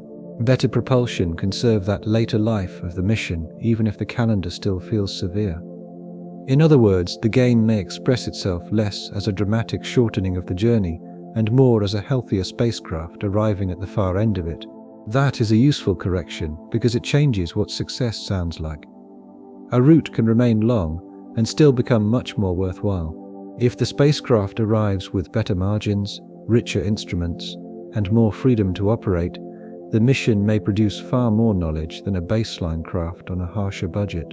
That kind of improvement does not flatter human impatience, but it is exactly the sort of improvement deep space exploration often needs most. Arrival also changes what patience is buying. A long cruise to Saturn or Uranus is tolerable only because the destination can reward it with years of observation, relay work, atmospheric sampling, or moon encounters that a thinner spacecraft might never support. Better propulsion, therefore, matters not only before arrival but after it, when power margins, instrument mass, and maneuver reserves decide whether the mission becomes a brief visit or a sustained investigation. The route can stay long while the mission becomes much richer at the far end. There is a quieter victory hidden under all the stopwatch talk. We usually measure propulsion emotionally by asking how soon the destination arrives. Engineers often ask a different question. What can the spacecraft carry, sustain, and accomplish once it gets there? By that standard, one of nuclear propulsion's strongest honest arguments may be payload and mission capability rather than sheer humanly satisfying speed. NASA's deep space science discussions point there directly. NTP concepts that improve payload fraction for Jupiter or Uranus are not minor upgrades. They can reshape the scientific ambition of the mission. More mass at the destination can mean more instruments, more redundancy, more communication power, more maneuvering freedom, or a route that is less tortured by narrow launch and gravity assist requirements. NEP studies tell a similar story in a different accent. Rich power far from the Sun can change what the spacecraft can do after arrival, not only how it gets there. That matters because robotic missions and human missions are different tests of propulsion. A machine can tolerate travel times, acceleration profiles, and risk envelopes that would feel punishing or absurd for people. A probe does not lose bone density. It does not need a radiation shelter. It does not wonder how many years remain before a return home. A propulsion system can therefore be transformative for payload while remaining only partly transformative for human reach. This is easy to miss because concept art often borrows emotional authority from one mission class and quietly hands it to another. A reactor-powered outer-planet science craft can look plausible and exciting. Then the same emotional glow gets smuggled into a story about human destiny, even though biology, shielding, exposure, and habitability should have rewritten the meaning of enough. The hardware did not change. The standard did. A simple comparison helps. Shipping cargo across an ocean and carrying passengers across that same ocean in a small, fragile craft are related problems, but they are not the same problem. Improvements in freight efficiency are valuable. They do not automatically answer the human question. In the same way, a propulsion system that revolutionizes what a robotic spacecraft can deliver to Saturn or Uranus has not automatically made those routes humanly comfortable, short, or low risk. That is why payload may be the real revolution and still not satisfy the title. More payload is not a consolation prize. It can separate a narrow mission from a rich one. It can turn a fragile route into a more flexible one. It can let a spacecraft arrive with enough power and hardware to do deeper science. Those are serious achievements. They simply aim at a different target than the dream of making deep space feel humanly manageable. This is where hype often cheats. It takes a real gain in one mission class and lets that gain glow across every mission class.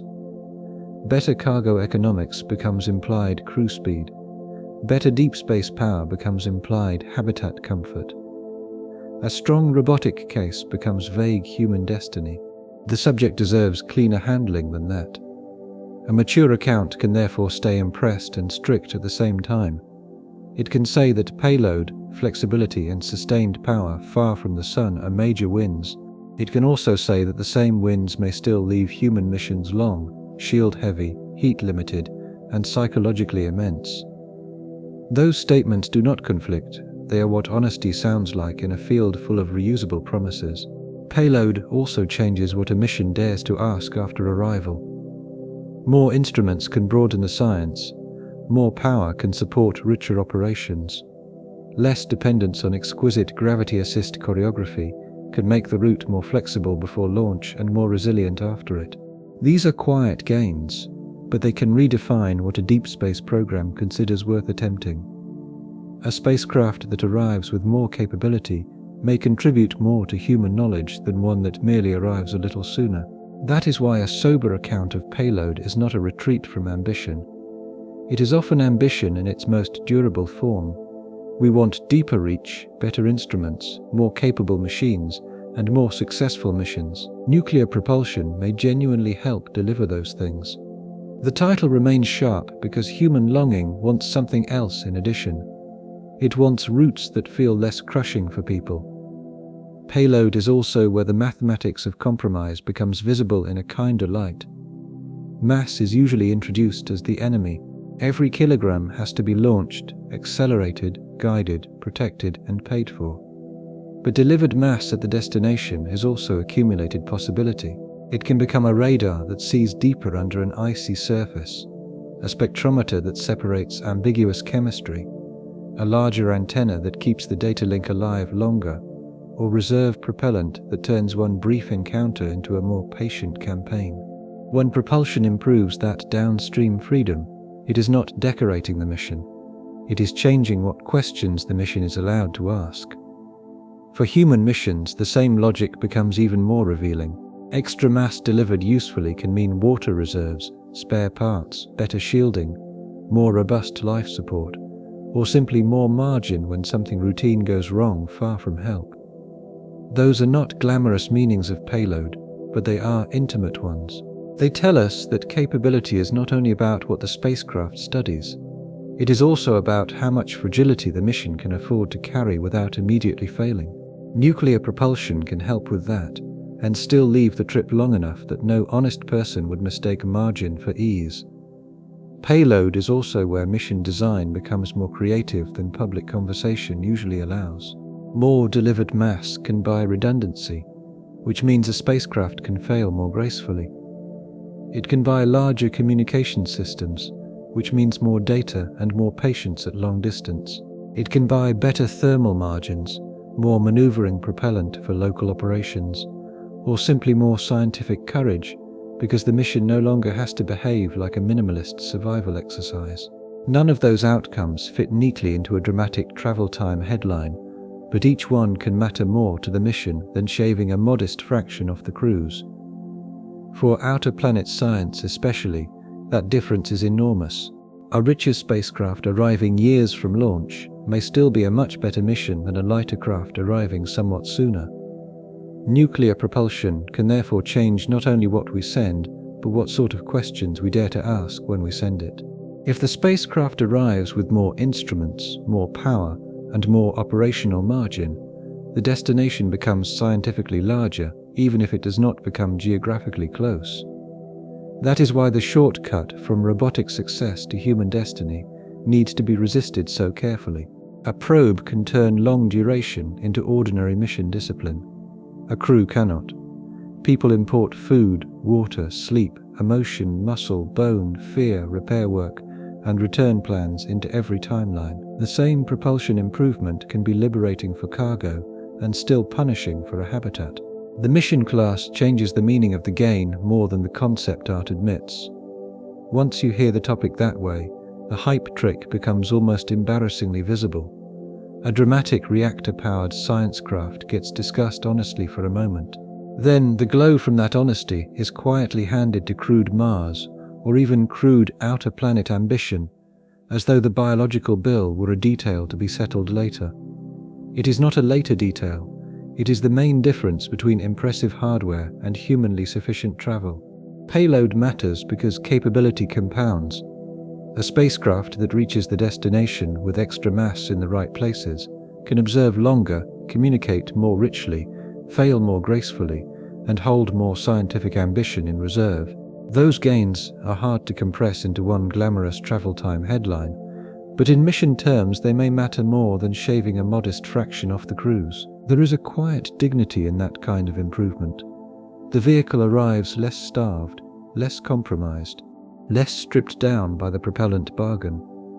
Nuclear propulsion may help a mission carry more of its intention all the way to arrival, which can be the difference between a narrowly successful expedition and a mission that truly expands what a destination means to science. Human travel receives the same gain under stricter conditions. Extra payload can buy shielding, reserves, redundancy, comfort, or better life support margin. But every one of those gains still sits inside a route where people remain the most delicate cargo on board. That is why payload is such an honest measure. It proves that the improvement is real, while proving that reality does not automatically become ease. That is why the next question has to be dated and grounded. Once public programs and public institutional language enter the frame, relevance becomes easier to mistake for readiness. The topic needs one more correction before the ending can stay honest. History is one reason nuclear propulsion keeps returning to public imagination. NASA's own public material traces the US line back to Project Rover in 1955 and the NERVA program from 1961 to 1973. Ground-tested nuclear thermal engines existed. That fact protects us from two lazy stories at once. Nuclear rockets are not vaporware, and they were not quietly finished long ago with only trivial work left undone. Rover and NERVA prove seriousness. Engineers built and tested machines in this family.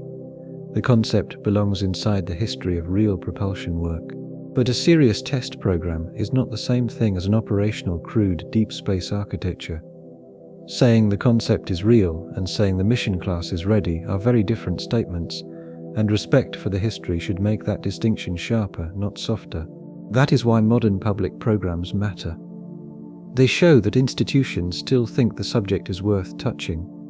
NASA's public space travel technology material and the public framing around DRACO keep NTP current instead of leaving it trapped in Cold War memory. The topic remains alive enough for agencies to spend attention, money, and public language on it. That is meaningful evidence of relevance, but relevance needs date stamps. As of June 8, 2026, DARPA's public DRACO page says the program is complete and that the page is retained for reference. NASA public-facing language still references a possible 2027 demonstration window. Those facts can coexist without justifying prophecy. They tell us the subject is institutionally current. They do not tell us an operational crewed Mars architecture is waiting just behind the curtain. This is exactly where people start overreading public visibility. Once a propulsion concept appears in agency language, the mind quietly upgrades it from studied to imminent. Yet a status page is not a deployment certificate. It says something about program posture, interest, and public framing. It does not say that integration, safety, materials, testing, operational discipline, and whole mission architecture have matured into closure. That is why DRACO works best as a seriousness anchor, not as a prophecy machine. It helps rebut the idea that NTP is a dead museum subject. It does not justify saying that crewed nuclear Mars missions are now effectively solved or are merely waiting on schedule slots. The dated public record is valuable precisely because it is unfinished. There is something healthy in that unfinished state. Difficult technologies should be allowed to remain important without being forced into one of two fake categories, already here or basically imaginary. Nuclear propulsion benefits from slower handling than that. It is relevant enough to command serious institutional attention. It remains far enough from routine operational use that caution is still a form of respect. DRACO also reveals how messy real technology stories are. A named program gives people a neat narrative arc. They imagine announcement, demonstration, routine use. The actual record is often less tidy. Status pages change, timelines shift, public language reflects different moments. None of that means the concept is false. It means living technologies do not mature along the clean storyline popular imagination prefers. That is why the date matters so much.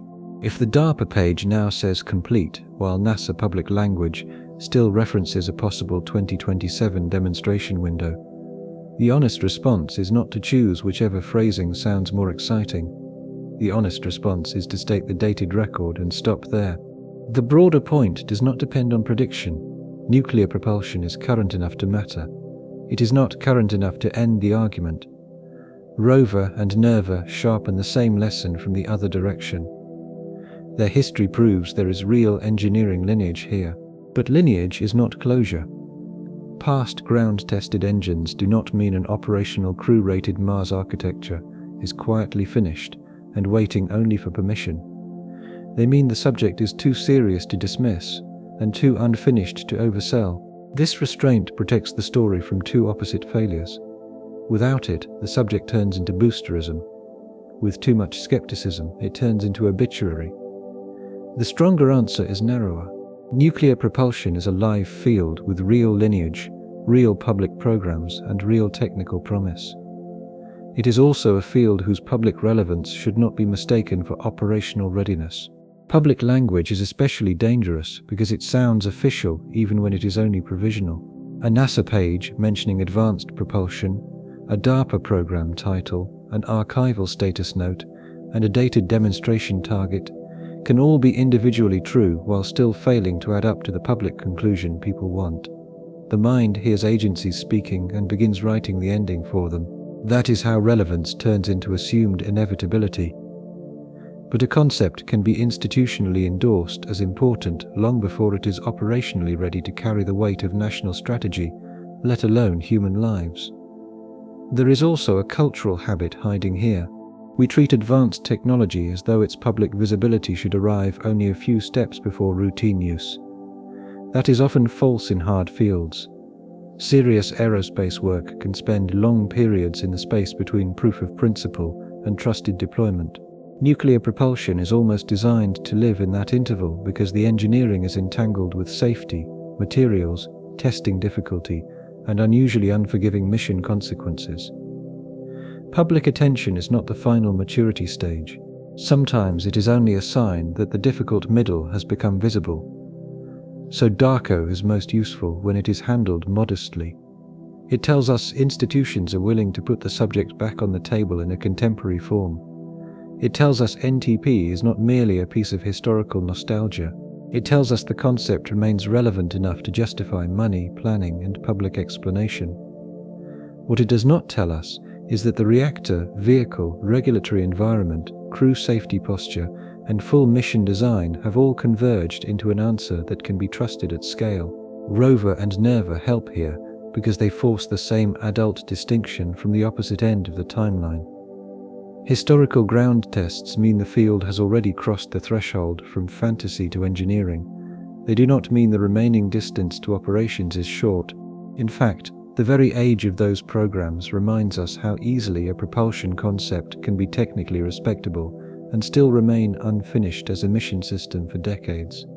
The distance between a successful test lineage and a trusted operational architecture can itself be historical in scale. That historical distance changes the emotional lesson of progress. We are used to technologies whose public emergence quickly precedes adoption. Nuclear propulsion is not obliged to follow that rhythm. It may advance in bursts, stall under non-technical constraints, revive under new mission logic, and still remain a demanding systems problem after each return.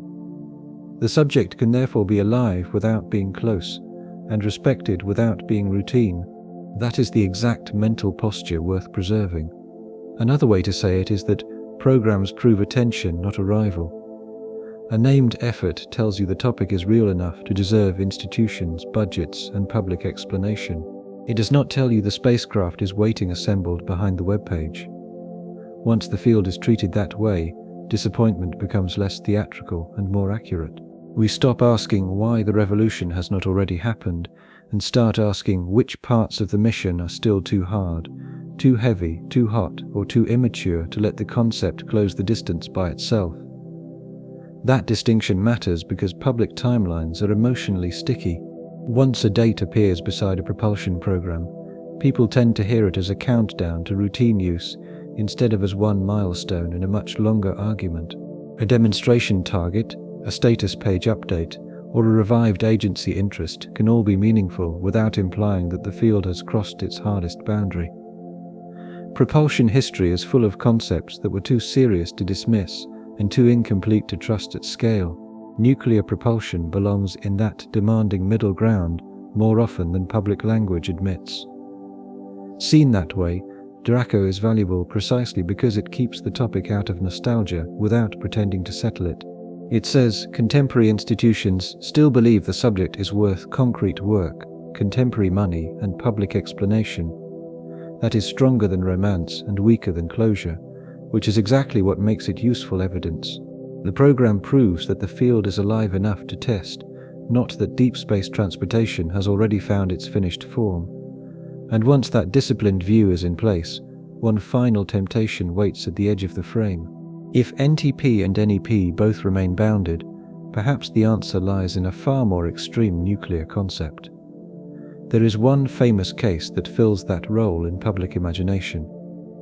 It is useful once as a boundary marker, and then it should be left behind. Project Orion belongs in this story the way a cliff edge belongs on a map. It tells us where one landscape ends and another begins. Orion is not a more aggressive NTP stage or a larger NEP power station. It is external nuclear pulse propulsion, a concept in which repeated nuclear explosions behind a spacecraft provide the push. The family resemblance to ordinary reactor-based systems is weaker than casual conversation often suggests. That matters because Orion answers a different emotional demand. If NTP and NEP both feel too modest to satisfy the dream of dramatic deep space travel, Orion arrives as escalation. NASA's historical technical work on effective specific impulse for external nuclear pulse systems helps explain why people still invoke it. In principle, the performance can sound far more dramatic than the restrained gains associated with ordinary reactor-based approaches. And that is exactly why Orion functions best as a boundary marker instead of a candidate answer. The concept does not simply outrun one engineering limit, it runs straight into another family of limits. Launch implications become politically severe, safety becomes civilizational rather than local. Public acceptability no longer sits quietly in the background. The propulsion gets more violent, and the surrounding consequences become more violent with it. That is the useful lesson. The moment the conversation needs nuclear pulse logic to feel emotionally sufficient, it is already admitting something about NTP and NEP. The ordinary reactor-based upgrade did not satisfy the deeper dream. People were not only asking for better efficiency, richer payloads, or somewhat shorter transfers, they were asking for deep space to feel newly conquerable. Orion therefore proves the title by excess. If the only nuclear answer that starts sounding emotionally large enough is the one that leaves the practical lane of the documentary and crashes into political impossibility, then the quieter reactor-based systems have already been judged by the dream as incomplete. They remain impressive. They remain serious. They simply do not shrink the problem enough. That is why Orion should be used once and then left behind. It is useful because it reveals the pressure hidden inside the word enough. It is not useful as a roadmap for the actual engineering question the documentary is asking. The question is what real and bounded nuclear improvement buys now, not how far imagination can escalate once ordinary improvements stop feeling emotionally satisfying. Orion also exposes a hidden threshold in public longing. Many people do not simply want propulsion that is better by engineering standards. They want propulsion that feels like permission to stop respecting distance. Ordinary reactor-based systems do not grant that permission. Orion seems closer to it, but only by wandering into a territory where the social and political consequences become as extreme as the propulsion itself. That is why Orion is such a revealing temptation. It does not enter the conversation because people carefully compared mission classes and landed on a sober boundary case. It enters because the emotional appetite outruns the quiet gains of NTP and NEP.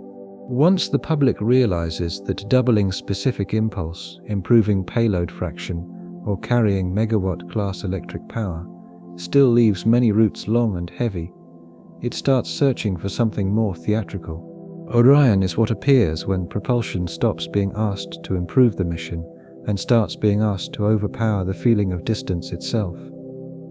But that escalation teaches the opposite of what the fantasy hopes. It shows that you can attack the propulsion problem more violently and still fail to arrive at a practical answer, because the penalty simply migrates into other parts of reality. The reactor problem turns into a launch problem, a safety problem, a governance problem, and a public consent problem. The route may shrink on paper while the concept becomes harder to imagine living with in any real political world. So even here, the mission refuses to be erased.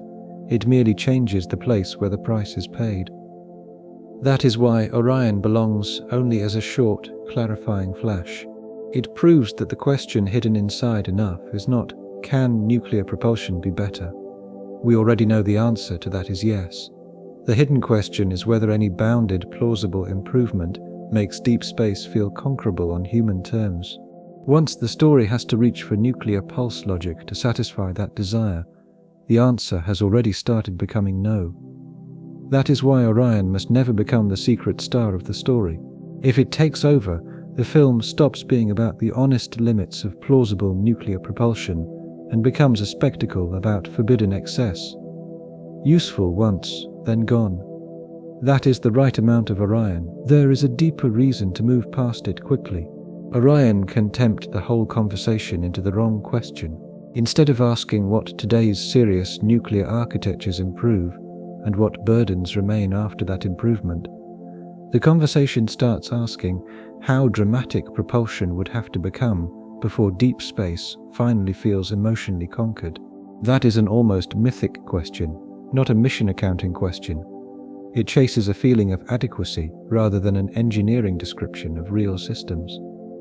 The stronger path resists that chase. Orion also clarifies the difference between solving propulsion and solving travel. Even if you imagine a far more forceful propulsion family, the rest of the mission does not politely vanish. A human vehicle still wants habitat, shielding, structure, guidance, reliability, and some survivable relationship to risk. The details would change radically, but the pattern would not. The engine would become more dramatic. The mission would still insist on being counted as a whole. That is why Orion is useful as a limit case. It shows that making propulsion more extreme is not the same thing as making travel simple. It also reminds us that the boundary is not merely technical. A civilization can possess enough theoretical imagination to sketch a concept and still refuse the world that concept would require. That is part of what makes Orion such a clean marker. It tells us that a propulsion idea can become more forceful, while also becoming less inhabitable as public reality. And perhaps most importantly, Orion keeps the documentary honest about desire. What many people mean by enough is not simply better performance. They mean a future where the route stops feeling humiliatingly large compared to a human life and a human body. Orion is what appears when the conversation tries to force that desire back into the room after NTP and NEP have failed to satisfy it. The concept is revealing precisely because it is too extreme to serve as the main answer. It tells us how much emotional work people were secretly asking the ordinary reactor-based systems to do. That is also why Orion feels so different from the rest of the film's machinery. NTP and NEP invite careful trade language.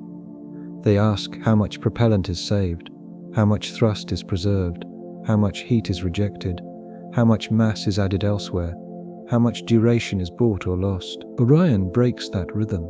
The concept enters like a dare, as though the only honest response to distance were to escalate until ordinary engineering restraint is left behind. Its very emotional tone tells you it belongs to a different category, and once the tone changes, the political meaning changes with it. The question is no longer only whether a propulsion system can function, it becomes whether a civilization would tolerate what the propulsion implies. That does not make the concept unserious. It makes it reveal a broader truth. The path to making space travel feel easy cannot be separated from what societies are willing to build, launch, and live beside. Physics is not the only boundary. Consent is a boundary, governance is a boundary, historical memory is a boundary. Even as a thought experiment, Orion is useful because it denies the comforting fantasy that there must be one bigger step waiting just beyond the responsible options. Sometimes the next step is not a hidden solution. Sometimes it is a concept so extreme that it tells you the original wish was larger than the practical lane could satisfy. In that sense, Orion is not a missing answer. It is a diagnostic tool for the size of the dream. Once that boundary is marked, only one scale test remains. The nearest stars wait beyond every planetary dream in the documentary, and against that scale, the difference between better and enough becomes painfully clear. Voyager 1 is one of the finest machines we have ever sent into the dark. NASA's own mission page says it is moving at about 3.5 astronomical units per year, and it remains the most distant human-made object. That fact should land as pride first. We built something that crossed the giant spaces beyond the planets and kept speaking home. Then the scale correction arrives. Proxima Centauri, the nearest star, sits about 4.24 to 4.25 light-years away. NASA translates that distance to roughly 268,000 astronomical units. Put those numbers beside Voyager's speed, and the emotional balance of the whole subject changes. A pace that feels extraordinary inside the solar system becomes tiny against the next category of reality. This is why the interstellar part of the story has to stay calm. The point is not to make nuclear propulsion sound weak. The point is to show that the stars are not a little farther than the planets. They are farther in a way that changes what words like trip, mission, expedition, and even return can mean. Once the scale jumps that hard, a factor of several improvement in cruise speed can still leave travel times in historical ranges rather than in the range of a human journey. That conclusion does not require aggressive claims about exact NTP or NEP interstellar travel times. The scale contrast already does the work. If our best existing deep space machine implies tens of thousands of years in a crude nearest star comparison, then even major propulsion improvements can remain trapped in a realm where the journey is no longer a mission in the familiar sense. It becomes an inheritance across generations, or a civilizational act, or something stranger still. This is the final place where the title sharpens. Nuclear propulsion does not disappoint because it is fake. NTP is a real improvement over chemical propulsion. NEPI can be a profound improvement for some mission classes. Orion, as a boundary case, reminds us that more violent performance can even be imagined, and still the stars barely notice. The size jump is too large. The map changes category before the engine changes enough. There is something respectful in that answer. Reality is simply larger than the upgrade. A better engine can reshape mission design and still leave the nearest stars almost untouched in practical human terms. Not because we learned nothing, but because the universe did not agree to become small in response. That perspective rescues the whole topic from a childish demand for emotional closure. Serious engineering achievements do not all end with the biggest dream being satisfied. Nuclear propulsion can matter enormously and still leave the deepest dream untouched. It can make some Mars architectures less punishing, enlarge what outer-planet spacecraft can carry and do, and deepen our practical reach through the solar system without ever making deep space feel humanly light. The body keeps the answer honest one final time. Even if the engine improved by a dramatic factor, people would still carry shielding burdens, consumables, sleep limits, maintenance burden, and the basic difficulty of living inside a machine for spans that stop feeling like voyages and start feeling like inheritance. Propulsion is not the only barrier at interstellar scale. The scale itself becomes the barrier. Voyager is the humility check because it is both magnificent and small at the same time. About 3.5 astronomical units per year is an extraordinary human achievement. Set beside roughly 268,000 astronomical units to Proxima Centauri, it becomes a lesson in category change. The nearest star is not just farther along the same road to Mars, it sits on a different map. That is why even a major propulsion improvement can feel limited again as soon as the comparison is made. That is why better is not enough without being worthless. Better can still change what we build, what we launch, and what questions we are able to ask. Better can still leave the largest dream unsatisfied because distance, heat rejection, mission duration, and human fragility remain too large to be cancelled by propulsion alone. The stars therefore do something useful for the whole argument. They prevent us from measuring progress only by whether it satisfies the largest imaginable hope. That hope may be too large for the current propulsion conversation, no matter how exciting the upgrades are. The stars do not erase the value of the gain, they reveal the true category of the gain. Interstellar scale also reveals why the story kept returning to the whole mission frame. Even if propulsion improved dramatically, a human mission would still be asked to survive as a habitat, a radiation shelter, a maintenance environment, a psychological world, and perhaps a social system across spans that stop resembling expeditions. The engine could improve and still leave the rest of the mission absurdly underspecified. Distance does not only stretch travel time, it stretches every burden the vehicle is hiding inside itself. That is why the nearest star is such a clean final witness. It prevents the documentary from sliding into either triumph or despair. Triumph would pretend that a real propulsion gain has solved a larger category of problem than it actually has.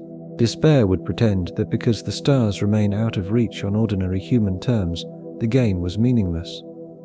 Both reactions are childish. The adult answer is that scale can preserve wonder and limit at once. Nuclear thermal propulsion can make some Mars architectures less punishing than their chemical baselines. Nuclear electric propulsion can give deep space science, cargo, and some long-haul mission classes substantially more capability. Those are exactly the sort of partial victories serious engineering tends to deliver. But the stars insist that partial victories stay partial. They keep the argument from paying itself too early. This is also why the title matters so much. Might still not be enough is not a sneer. It is a discipline. It keeps us from turning every authentic advance into a myth of final arrival. A reactor can be real, an engine can be better, and the mission can still remain heavy, hot, shielded, time-soaked and vast. The nearest stars can remain almost indifferent to the whole upgrade. All of those statements can be true together. And this final scale contrast feeds backward through the whole argument. Shielding mattered because people remain fragile even on shorter routes. Radiators mattered because power has to survive its own waste heat even before the stars enter the discussion. Architecture mattered because fast Mars numbers were bargains, not miracles. Payload mattered because robotic success and human travel are not the same victory. DRACO mattered because institutional seriousness does not erase remaining difficulty. The interstellar view does not replace those lessons. It confirms that they were all versions of the same truth. It also clarifies the emotional difference between exploration and habitation. A probe can be sent as an act of patience. A human community would have to be sent as an act of endurance on an almost unimaginable scale. That difference is easy to blur when people speak loosely about reaching the stars, but propulsion does not erase it. Even if the crews improved dramatically, the social meaning of the mission could remain almost unrecognizable compared with the kinds of expeditions humans usually imagine. The stars also expose how much of our language about travel is borrowed from Earth. We say trip, voyage, destination, and return, as though the grammar of a ship crossing an ocean can survive translation to interstellar distance. But at that scale, the words begin to deform. Return may no longer mean what it means in a human life. Maintenance may blur into culture. Crew may blur into succession. A propulsion improvement can be real and still leave all of those deeper questions standing where they were.